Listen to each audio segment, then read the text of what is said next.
जय हिंद दोस्तों। जैसा कि आप लोगों ने पिछले वीडियो में देखा कि मैंने रिफ्लेक्शन ऑफ लाइट के टॉपिकों को लिया, जिसमें प्रकाश यानी लाइट और सोर्स ऑफ लाइट यानी प्रकाश के क्या क्या स्रोत हैं। मैंने बताया कि ये दो प्रकार के होते हैं, सोर्स ऑफ लाइट भी दो प्रकार के होते हैं। कौन कौन? एक नेचुरल सोर्स और दूसरा मैन मेड यानी मानव निर्मित सोर्स। दोस्तों, इसी टॉपिक को हम आगे बढ़ाते हुए आज पढ़ाने वाले हैं लुमिनस एंड नॉन लुमिनस यानी दीप्त और अदीप्त वस्तुएं। तो आइए इसी के साथ वीडियो को शुरू करते हैं और देखते हैं luminous and non luminous, ray of light और तमाम तरह की टॉपिकों को। दोस्तों, मैंने पिछले वीडियो में आप लोगों को ये भी बताया था कि 6 वैज्ञानिकों ने लाइट पर अपना अलग अलग मत रखा। किसी ने कुछ कहा, किसी ने प्रकाश को विद्युत प्रवाह कहा, लेकिन लास्ट जाते जाते एंड में हमारे आइंस्टीन साहब ने सफलतापूर्वक लाइट की व्याख्या की। ठीक, तो आइए आज यहाँ से टॉपिक को स्टार्ट करते हैं, लुमिनस एंड नॉन लुमिनस। ठीक है, तो आइए शुरू करते हैं। दोस्तों, जिन वस्तुओं से प्रकाश निकलता है उससे दीप्त और जिनसे प्रकाश नहीं निकलता है उससे अदीप्त वस्तुएं कहते हैं। कुछ समझ में आया आपको? मैं बताता हूँ। जिन वस्तुओं से प्रकाश निकलता है, आप ही बताइए, क्या ये मार्कर प्रकाश उत्सर्जित कर सकता है? नहीं ना, तो ये क्या हो जाएगा? Non luminous. ये बोर्ड क्या लाइट उत्पन्न कर सकता है? क्या कोई इसमें ऊर्जा प्रकाश का स्रोत है? नहीं है, तो ये नॉन लुमिनस हो जाएगा। इसी प्रकार जो लाइट को उत्पन्न करे, जैसे जलता हुआ बिजली का बल्ब, जलती हुई मोमबत्ती या सूर्य, ये सब क्या हैं? लुमिनस में आ जाएंगे। तो जिन वस्तुओं से प्रकाश निकलता है यानी जो प्रकाश को उत्सर्जित करता है उसे लुमिनस कहते हैं, और जो प्रकाश को नहीं उत्सर्जित करता है यानी वो निर्जीव की श्रेणी में आएगा, उसे नॉन लुमिनस कहते हैं। जैसे पत्थर, क्या पत्थर प्रकाश को उत्सर्जित करता है? नहीं करता है, तो क्या हो जाएगा? ये नॉन लुमिनस। लकड़ी, लोहा, ये तमाम तरह के उदाहरणें हैं जो प्रकाश को उत्सर्जित नहीं करती हैं, ये नॉन लुमिनस में आ जाएगी। दोस्तों, तो आइए देखते हैं अब अगला टॉपिक, प्रकाश किरण यानी ray of light. Ray of light को देखते हैं। दोस्तों, मैंने लिखा है, दीप्त वस्तु से प्रकाश निकलकर जिस रेखा पर गमन करता है उसको प्रकाश किरण कहते हैं यानी रे ऑफ लाइट कहते हैं। कहने का मेरा तात्पर्य यही है कि जिन वस्तुओं से प्रकाश उत्सर्जित होता है, जैसे सूर्य से प्रकाश उत्सर्जित हुआ ना, बिजली के बल्ब, जलती हुई बिजली के बल्ब से प्रकाशित हुआ, जलती हुई मोमबत्ती से प्रकाश उत्सर्जित हुआ, तो ये तमाम तरह की जो प्रकाशें हैं, ये प्रकाश निकलकर जिस रेखा में गमन करती हैं। दोस्तों, आपको मैं बता दूं, कहा जाता है कि प्रकाश एक सरल रेखा में गमन करती है, यानी प्रकाश सीधी रेखा में गमन करती है। तो यही बात यहाँ पर भी बोला है, यानी जो प्रकाश को उत्सर्जित करता है और प्रकाश निकलकर जिस रेखा पर गमन करती है यानी सरल रेखा पर गमन करती है, उसको ही प्रकाश की किरण कहते हैं यानी रे ऑफ लाइट कहते हैं। ठीक, आप लोगों को समझ में आया? कुछ आगे चलते हुए मैं आप लोगों को बताता हूँ बीम ऑफ लाइट यानी किरण पुंज। दोस्तों, रे ऑफ लाइट से ही रिलेटेड है बीम ऑफ लाइट यानी किरण पुंज। अब इसे कैसे हम लोग समझेंगे, तो आइए समझते हैं इसे। किरणों के समूह को किरण पुंज कहते हैं। किरणों के समूह को किरण पुंज कहते हैं। देखिए, ये मान लीजिए प्रकाश निकला और प्रकाश इस तरह सीधी रेखा में गमन कर रहा है, तो ये एक रेखा हो गया ना, इसे क्या कहेंगे? रे ऑफ लाइट, यानी एक रेखा जा रहा है, रे ऑफ लाइट। और जब ये समूह में निकले यानी प्रकाश पूरी तरह समूह में निकले उसे हम लोग कहेंगे बीम ऑफ लाइट यानी किरण पुंज। इसका हिंदी होता है किरण पुंज। देखिए मैंने यहाँ पर चित्र के माध्यम से दर्शाने की भी कोशिश किया है। देख लीजिए, प्रकाश किरण यानी एक रेखा से उसे दर्शाया है, यानी प्रकाश सीधी रेखा में चल रही है। और बीम ऑफ लाइट यानी देखिए किरणों का पूरा समूह चल रहा है, तो इसे बीम ऑफ लाइट कहते हैं। दोस्तों अब आते हैं बीम ऑफ लाइट।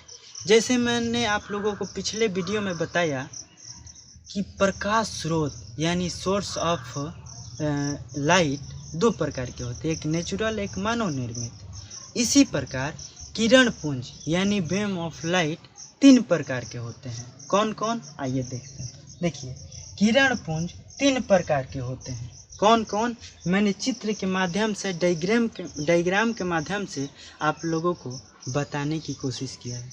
तो आइए देखते हैं। पहला है अपसारी किरण पुंज यानी डाइवर्जिंग बीम।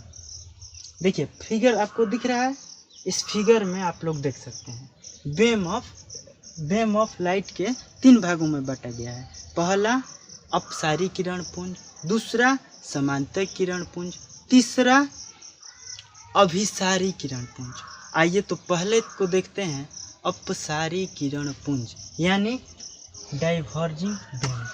इसमें क्या होता है दोस्तों कि ये प्रकाश एक बिंदु से निकलकर, जैसे सूर्य को एक हम लोग बिंदु मानते हैं, और वहाँ से निकलकर प्रकाश पूरे चारों तरफ फैलता है ना, उसे ही हम लोग अपसारी किरण पुंज कहेंगे। मैंने फिगर के माध्यम से आप लोगों को दर्शाने की कोशिश किया है, आप लोग देख सकते हैं। तो हम लोग क्या कहते हैं, जहाँ से सूर्य है, मान लीजिए एक जलता हुआ बल्ब, जैसे मान लीजिए एक अंधेरी कोठरी है, ठीक है, एक अंधेरी कोठरी है और उसमें एक जलता हुआ बल्ब हम लोग लगा देते हैं, तो क्या हो जाता है, पूरी कोठरी रोशनी से भर जाती है। यानी एक बल्ब से पूरी कोठरी जगमगा गई, यानी वहाँ पर अपसारी किरण पुंज काम कर रहा है, यानी डाइवर्जिंग बीम काम कर रहा है, क्योंकि एक बिंदु स्रोत से चारों दिशाओं में प्रकाश फैल रहा है। ठीक, ये आप लोग समझ गए। आइए इसी तरह इजी वे में हम लोग समझते चलेंगे। समांतर किरण पुंज यानी पैरेलल बीम। दोस्तों ये क्या होता है कि इसमें किरणें एक दूसरे के समांतर निकलती जाती हैं, एक दूसरे के समांतर, इसे कहते हैं पैरेलल बीम। समझ गए आप, एक दूसरे के समांतर निकलती जाती है, उसे कहते हैं पैरेलल बीम। ठीक है। तीसरा यानी अभिसारी किरण पुंज यानी कन्वर्जिंग, नाम से ही स्पष्ट है, आप लोग इंग्लिश पढ़िए। देखिए डाइवर्जिंग यानी जो डाइवर्ट कर दे, पैरेलल यानी पैरेलल आप लोग पढ़े हैं, मैथ के भी सब्जेक्ट में पढ़े होंगे, और कन्वर्जिंग यानी कन्वर्जिंग। तो देखिए दोस्तों अभिसारी किरण पुंज में यानी कन्वर्जिंग बीम में क्या होता है, इसमें प्रकाश, तीसरा अभिसारी किरण पुंज में इसमें क्या होता है कि प्रकाश चारों दिशाओं से एक जगह केंद्रित हो जाती है। आप लोग कभी दुकान पर गए होंगे ज्योमेट्री बॉक्स खरीदने, तो उसमें एक गोला सा लेंस मिलता है, किसी महंगे वाले ज्योमेट्री बॉक्स में मिलता है, गोला सा लेंस मिलता है ना। उसमें क्या होता है कि वो प्रकाश को आप उसे कागज़ के टुकड़े पर या किसी चीज़ पर रखेंगे या इस तरह देखेंगे, तो चारों तरफ से आते हुए प्रकाश को एक बिंदु पर केंद्रित कर देता है ना। इस वही है यहाँ पर, वही टॉपिक यहाँ पर लगा है, अभिसारी किरण पुंज यानी कन्वर्जिंग बीम। देखिए ये चारों तरफ से आने वाले प्रकाश को एक बिंदु पर केंद्रित कर दिया है। मैंने फिगर के माध्यम से आप लोगों को बताने की कोशिश किया है, आप लोग देख सकते हैं, वही एक बिंदु पर केंद्रित कर देता है। जैसे आपको एक और उदाहरण देता हूँ अच्छा सा, आप लोग देखे होंगे घरों में या कहीं बाहर भी सोलर प्लेट लगा होता है। सोलर प्लेट इसी सिस्टम पर काम करता है, सोलर प्लेट इसी सिस्टम पर काम करता है। वो क्या करता है कि चारों तरफ से आने वाली प्रकाश के किरणों को, ठीक, चारों तरफ से आने वाली प्रकाश की किरणों को क्या करता है, एक बिंदु पर केंद्रित कर देता है, यानी ऊर्जा ऊर्जा को एक ऊष्मा का स्रोत बन जाता है, चारों तरफ से केंद्रित कर देता है। आइए अब पढ़ते हैं तीसरा। हम लोगों का टॉपिक है पारदर्शी, पारभासी और अपारदर्शी। दोस्तों, पारदर्शी, पारभासी और अपारदर्शी पदार्थ, हम लोगों को 3 चीज समझना है। क्या क्या? पारदर्शी, पारभासी और अपारदर्शी। ये कौन कौन से पदार्थ हैं? आइए समझते हैं। दोस्तों, पारदर्शी आप लोगों को नाम से ही स्पष्ट होगा। नाम एक बार लीजिए, पारदर्शी यानी आर पारदर्शी, है ना। तो वैसे पदार्थ जिनसे होकर प्रकाश आसानी से आर पार जा सके उसे पारदर्शी पदार्थ कहते हैं। जैसे हवा, उदाहरण के तौर पर मैं बता दूं आपको, जैसे हवा, पानी, कांच, ये सब क्या है? पारदर्शी पदार्थ है, यानी इनसे आर पार देखा जा सकता है और प्रकाश आसानी से इनसे आर पार हो सकता है। ठीक। दूसरा नंबर आता है पारभासी, यानी वैसे पदार्थ जिनसे होकर प्रकाश का कुछ भाग यानी अंशतः, पूर्णतः नहीं, अंशतः आर पार हो यानी स्पष्ट नहीं हो, उसे कहते हैं पारभासी पदार्थ। इसमें कौन कौन से आएंगे? जैसे घिसा हुआ कांच, तेल लगा कागज, ये सब क्या है? पारभासी पदार्थ है। कौन पदार्थ है? पारभासी पदार्थ। तीसरा अपारदर्शी, नाम पढ़िए एक बार। अपारदर्शी यानी आर पार नहीं होने दे, यानी वैसे पदार्थ, देखिए मैं तीनों का परिभाषा बोलते जा रहा हूँ, डिफिनीशन बोलते जा रहा हूँ, अगर आप नोट्स बनाना चाहें तो लिख सकते हैं। तो कह रहा है कि वैसे पदार्थ, अपारदर्शी का, वैसे पदार्थ जिनसे प्रकाश होकर आर पार न जाए उसे अपारदर्शी पदार्थ कहते हैं। उदाहरण के तौर पर लकड़ी, लोहा, पत्थर, ये सब क्या है? अपारदर्शी है, यानी निर्जीव के तौर पर। ठीक। दोस्तों, एक बात मैं कहना चाहूँगा, अगर जिंदगी में अपने आप पर कभी गर्व करना हो तो आज हार को छोड़ना होगा। मेरी बातों को ध्यान से समझिए। अगर जिंदगी में आपको कभी भी अपने आप पर गर्व करना हो तो आज हार को छोड़ना होगा। ठीक। आइए इसी लाइन के साथ देखते हैं रिफ्लेक्शन ऑफ लाइट।